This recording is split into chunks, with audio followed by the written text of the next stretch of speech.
hey, if you're going to violate the First Amendment this obviously, maybe come up with a better reason for it than your own incompetence.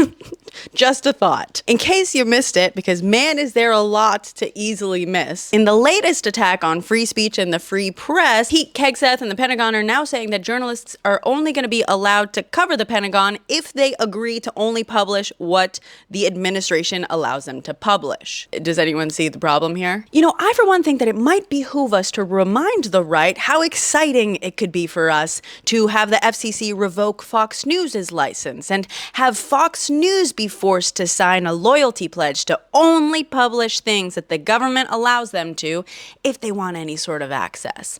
What do you say? Now, the way they're trying to make this happen is by getting journalists to sign a pledge saying that they will not publish classified information, nor other sensitive information that is not actually classified. This applies to anything that journalists could get a hold of that they believe is unfit for public release. In other words, they're trying to use the national security excuse. And if you want to read that in bad faith and take it absolutely at its word, you are absolutely welcome to, but it's not looking good in that case either. Because not only could this theoretically prevent publications in the media from sharing information that whistleblowers come forward with, but in doing so, they're basically admitting their own incompetence. Because you know what the #1 way to prevent the media from leaking classified information is? Not leaking classified information to the media.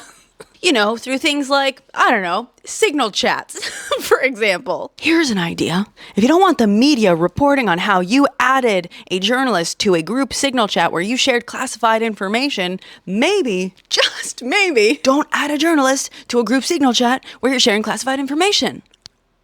Just spitballing here. But hey, what do I know? So again, if you want to take this exactly at its word instead of understanding it as yet another method for controlling the supposedly free press, then what they're saying is that Pete Hegseth and the Pentagon he's running is a sieve. Apparently, we finally figured out what that hole in the middle is for. So I don't know, which one is it? Is this the state trying to exert even more control on the supposedly free press? Or is this the state being so incompetent it cannot handle leaks on its own end, it's trying to once again exert control on the supposedly free press in order to plug those leaks on that end? Either way, it sure sounds like the state's trying to run that media to me.